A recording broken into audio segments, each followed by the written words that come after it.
Zooming into 2021. Hi, I'm Ken Ray, welcoming you into episode 216 of The Checklist, brought to you by Secure Mac. There was a time, about a year and a half ago, when you could not get away from stories about how unsafe the video call service Zoom was. Now you just can't get away from Zoom. But did we handle the whole safety part? We'll talk about that with iMore's Stephen Warwick on this edition of The Checklist, brought to you by Secure Mac.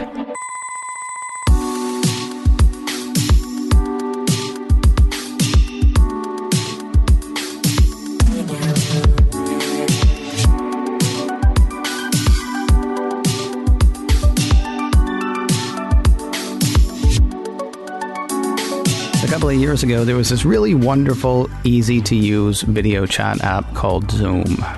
And then about a year and a half ago, there was this horribly invasive, poorly secured video chat app called Zoom. Now, in hashtag these uncertain times, there is this ubiquitous video chat app called Zoom. It's been through a lot, and so have we. iMore's Stephen Warwick has written about Zoom through many of its permutations, and he joined us today to talk about Zoom. Stephen, thank you very much for being with us. Not at all. Thanks for having me, Ken. So let's just start with the beginning. It seemed like Zoom came out of nowhere. What was it that made Zoom popular in the first place?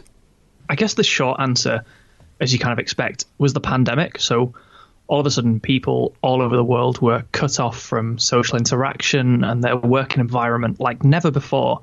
And then here was this tool that offered people free 40-minute conference calls for up to 100 people. And there are alternatives and established rivals, like Microsoft Teams and Skype.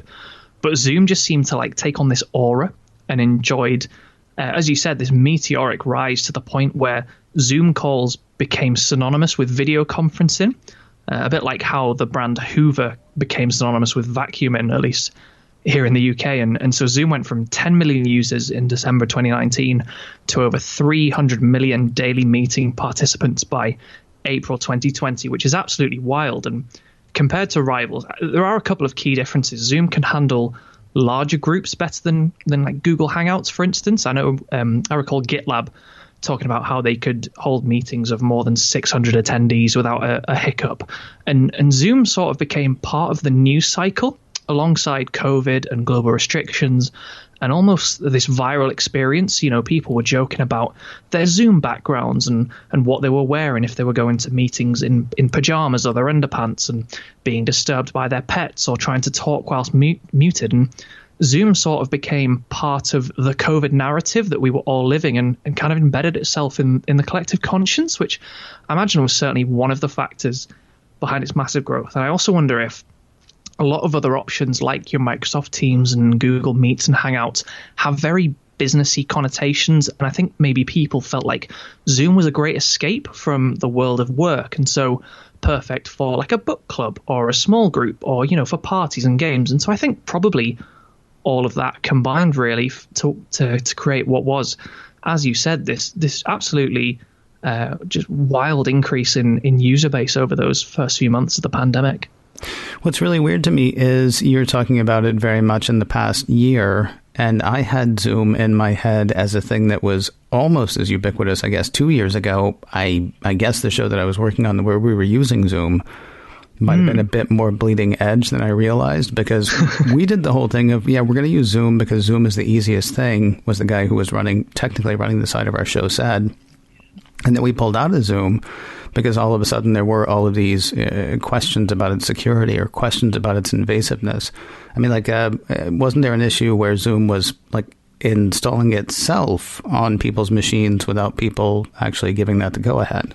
Yeah, sort of. So one of the there were many security quirks, as you said, and issues that came to light as Zoom grew in popularity. And this one in particular was spotted by Felix from a company called VMRay. And Felix established that when you download Zoom on macOS, the installer just went about its business without you ever having to click install, which is really strange. And Felix explained this as use, or I guess perhaps abuse, of pre-installation scripts, which are used to manually unpack the app and install it if the current user was an admin on the machine. And Felix said it wasn't, and I quote, strictly malicious, but very shady and left this kind of bitter aftertaste. And the application would be installed without the user giving their final consent and use what he described as a very misleading prompt to gain root privileges. Now, it's the same trick used by a lot of macOS malware. Now, of course, this would only happen if a user had opted to download Zoom because they wanted to install it on their machine. But certainly it wasn't a great look, and it came at a very bad time for Zoom because there were lots of other issues going on, questions about whether Zoom calls were in fact end-to-end encrypted, and Zoom sending iOS data to Facebook, even if you didn't have a Facebook account, and stuff like that. So it was kind of one more straw on the camel's back of what were like a plethora of issues at the time that Zoom was dealing with. So can we talk about those? I mean, those things that you just talked about, and then also want to talk about the path through China as well. I mean, you said the end-to-end encryption question. What was the ultimate answer on that? Well, I mean, that's a funny one. We'll get onto it a little bit as we talk about kind of how Zoom has progressed and whether it's safe to use now. But it essentially transpired that a lot of Zoom's kind of copy on its website, where it talked about its calls, its security, its business, mentioned end-to-end encryption, but it wasn't like the standard definition of end-to-end encryption. It would sort of be defined more as like transport encryption, I think is the word for it. And yeah, there was other stuff, like you said, the routing through China as well. And there was like a company directory feature as well that pooled together thousands of personal email addresses, because it took people who had the common domain from an email address and just lumped them all together as if they worked for the same company, and exposing lots of personal data and stuff like that. So yeah, end-to-end encryption amongst other things. It was a crazy time for Zoom, and there was a lot going on, as you said. And talk to me about the question around China. Yeah, so pretty much the same week as the question about the installation stuff came. You've got to remember, this all kind of happened within about a 2-3 week period. Yeah. There was a report from The Intercept that said Zoom's encryption algorithm had serious weaknesses, and to your point specifically, sometimes the keys that were used were issued by servers in China, even when all of the participants were based in North America. Now, this was actually discovered by researchers from the University of Toronto, and their conclusion was basically to say, look, Zoom service is not suited for secrets if you're discussing, things that are private or important to your business. And furthermore, that Zoom, if called upon, might be obligated to disclose encryption keys to Chinese authorities. And what they thought was that Zoom was quite responsive to pressure from the government. And in fairness, Zoom's chief exec did respond and say that Zoom would look into this, but that the data was protected. And if data was being routed through China, that Zoom would look to address that. And fair enough, I believe very shortly after, they did add geofencing around China for both free and paid customers on April 1st. But, it was just another one of those issues where a lot of things happened in a very short space of time, and they just started to kind of pile up. I remember at iMore having to write roundups of issues that had been discovered on Zoom on a particular day because there were just too many to cover individually. To be honest, it was a And one of the reasons I wanted to talk to you about this, because that timeline that I laid out earlier of it's a great app, it's a horrible app, it's an app that we're all using now. Yeah. It was, the story got to be too much for me, so I just stopped using Zoom. Now, this was pre-pandemic, but I mean, there was just, every time you looked for that few weeks that you're talking about, there were just too many questions, and it didn't seem like it was easy to get answers on them. I want to...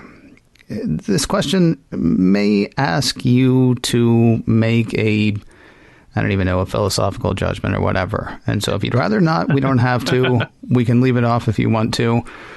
Back in the X-Files days, it was fun to talk about conspiracy theory. These days, it is not fun at all to talk about conspiracy theory. What this sounds like to me, everything you're talking about sounds like somebody who had a really good idea, who had a really good business model, and went so fast they maybe didn't, dot all the I's and cross all the T's. I mean, did they just go too quickly to be secure, or is there something else going on here? I don't think there's any kind of, malicious intent or the underlying, or like a conspiracy, as you say. It does seem to me, because Zoom, in the time that it has become popular, has turned around, and we'll get onto this. They've done so many things to clear their name, as it were, to restore trust with users. Doing things like holding monthly seminars to talk about what they're doing with their app security changes they're making. There's been like a whole kind of culture shift as to how Zoom addresses its policies and makes security decisions. Honestly, I just think that Zoom, it sounds silly because it had 10 million users before the pandemic kicked off. As you said, you were a long-time user yourself before then.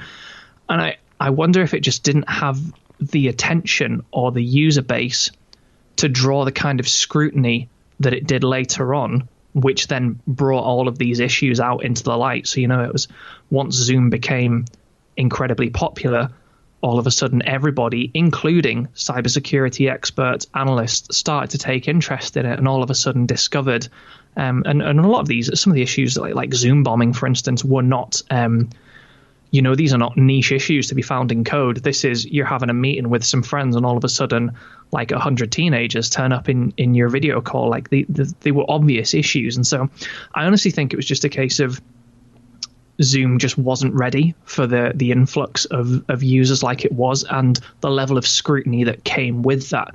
But I think we can chat about it more, but I think that what Zoom has done on the back of that is vindication in a way for, that Zoom, like there was nothing malicious behind it, that Zoom has done enough to know to kind of turn it around, and kind of always had good intentions, but maybe just didn't quite have the right people, or wasn't expecting to get as big as it did, or something like that. But certainly for sure, it's a tough question to answer. Making sure our Zoom calls are safe from their side and our side. More with Stephen in a moment, but first a word about MacScan 3 from Secure Mac. Last quarter was a December quarter record for Mac sales. Apple says a lot of those were people who had never used a Mac before. That's got the interest of Apple watchers, the interest of investors, and you gotta believe bad guys are interested too. More attention from them means more hazards for every Mac user out there. You can guard against a lot of them with MacScan 3. MacScan 3 is a great defense against malicious software attacks aimed at your Mac. It's developed by Secure Mac, trusted names in computer security and developers of exceptional security software for the Mac for over 20 years. MacScan 3 detects and removes Mac malware, catches keyloggers, removes tracking cookies, and provides full-range or targeted scanning, all without crowding up your hard drive or slowing down your machine. Sign up for a free 30-day trial today at securemac.com/MacScan. Then once you decide to buy for less. You can take a little off your subscription to MacScan 3 with offer code CHECKLIST. Try it first. Watch it kick those tracking cookies to the curb. Then once you decide to buy for less with offer code CHECKLIST at securemac.com/MacScan. And now more of our Zoom conversation with iMore's Stephen Warwick. I want to just really quickly say, when we're having this conversation, I mean, we don't get anything out of saying yay Zoom or boo Zoom. The question, again, the reason I wanted to bring Stephen on today is because I had seen that he had written a lot about it. And I mean, it is such a ubiquitous thing. It felt like it might be a good time to go, okay, but should we? And so let's get to that part. You mentioned a moment ago, one of the things that Zoom did to address some of the security questions were things like, okay, some of this traffic is going through China. Okay, we're going to put up cones to make sure that this traffic does not go through China. Let's talk, though, about some of the other stuff that they've done. I mean, I guess just getting down to the very most basic question, how secure are Zoom calls today? It's difficult. I'm not a cybersecurity expert myself, so it'd be hard to kind of comment on the technical one. I would say that they are more secure than they used to be, certainly. And a lot of what happened on Zoom and many of the issues are things that users have control of. So there are things people can do, like password protecting their meetings, authenticating users, locking down the meeting once it started, using a randomly generated ID, keeping your software updated, which is good practice wherever you operate in the tech sphere.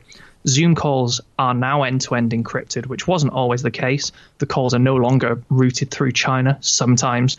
And as long as users take, I think, the obvious precautionary steps, I would say pretty secure. Whether it's obviously more or less secure than a potential alternative or rival, that's difficult to say. But like you said, it has become this ubiquitous thing. And I think because Zoom appeals to so many people, it's got that cross-platform use. It's got a very, very wide user base now. I imagine that there's a lot of people who are less concerned about Zoom from a security standpoint than they are as kind of what it can do for them. So to answer your question, how secure are Zoom calls? I would say much more secure than they used to be, I think, is the best answer.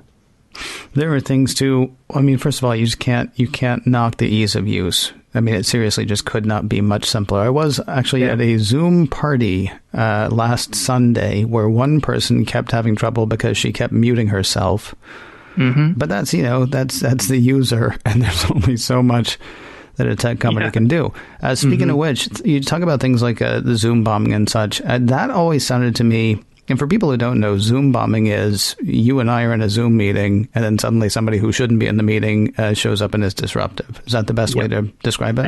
Exactly. Yeah, 100%. Yeah. Okay. And Zoom bombing always, to me, sounded like somebody shared a link they shouldn't have shared, or somebody used a password 1234, or somebody used no password at all. I mean, there are some things that happen with Zoom that, I mean, are things that users should have been taken care of.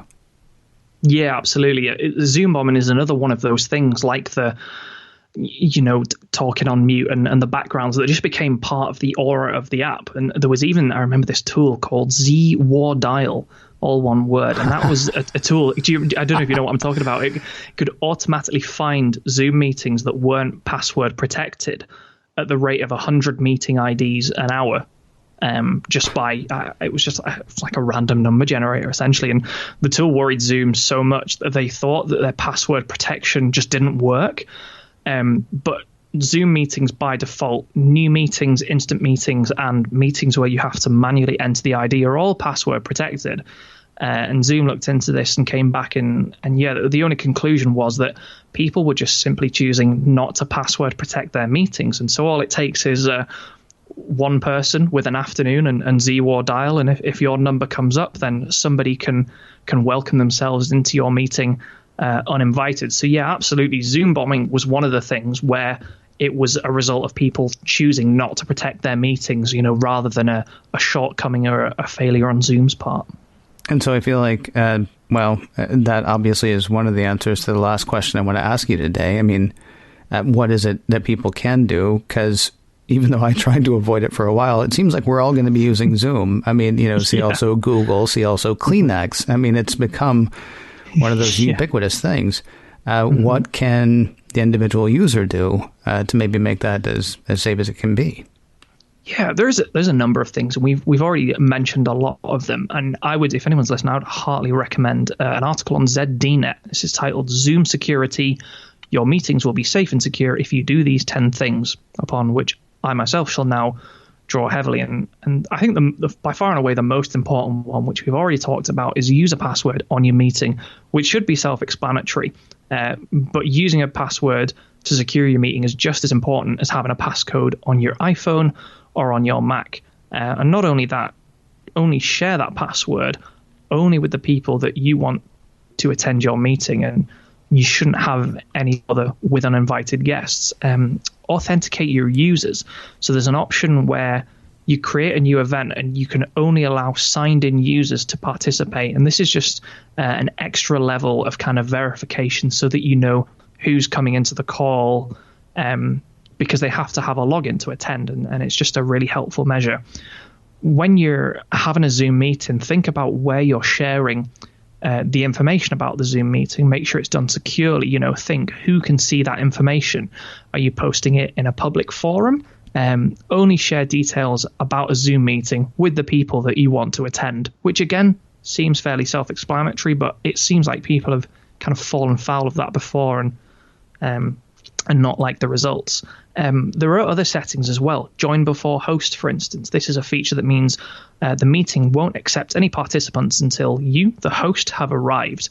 And then you can also use waiting rooms, so you can check to see who's trying to attend your meeting, screen your participants, and it gives you full control over who enters. And I think finally, keep Zoom and all your devices, your Macs, your iPhones, everything like that, updated. Software updates, Ken, as I'm sure you agree, are a key part of staying ahead of the curve when it comes to security issues and flaws, and not updating your software can leave you open to vulnerability. And I know certainly Zoom has implemented some very big changes, end-to-end encryption being one of them, through software updates. So if you're not on the latest software, then you are definitely putting yourself at risk.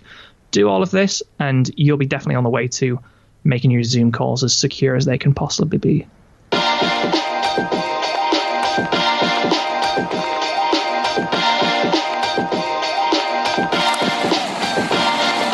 Thanks again to Stephen Warwick for joining us today. You can keep up with what he's keeping up with and a bunch of other tech goings-on at iMore.com. Now, that would normally be the whole show, but there is one story that we do need to hit. Apple released a lot of software updates on Tuesday. The ones we're concerned with today are iOS 14.4 and iPadOS 14.4. That is because they fix some nasty-sounding security issues. A piece from TechCrunch on Tuesday had Apple saying that iOS and iPadOS 14 updates fix 3 vulnerabilities that may have been actively exploited. WebKit is where 2 of the vulnerabilities were found, while the other was associated with the kernel. The piece points out some successful exploits use sets of vulnerabilities chained together rather than a single flaw. It's not uncommon for attackers to first target vulnerabilities in a device's browser as a way to get access to the underlying operating system. Now, there are lots of mysteries around this one, including who might have done the attacking and who was being attacked. According to TechCrunch, Apple did not say if the attack was targeted against a small subset of users or if it was a wider attack.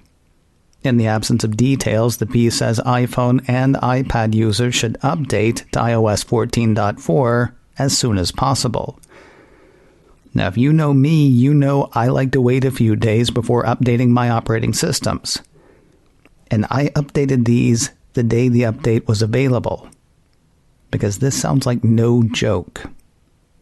If you haven't updated yet, I can tell you that I had no difficulties. Apple suggests you update, Secure Mac suggests you update, and even I suggest you update immediately. And that is very much not me. Hey, if you're looking for more security news and how-tos, the place to look is securemac.com/checklist. There you'll find notes for this show, for all the shows that we've done, and you can listen to all the shows right there as well. It all starts in one place, securemac.com/checklist. If you enjoy the checklist, would you do us a couple of favors? Share this show with people you know, and please leave us a review on Apple Podcasts. And thanks. If you have a question you would like to ask or a topic you would like to hear us hit, our email address is checklist@securemac.com. That address again is checklist@securemac.com. And if you can't remember that, please do remember this. You're listening to The Checklist, brought to you by Secure Mac. And we'll talk to you next week.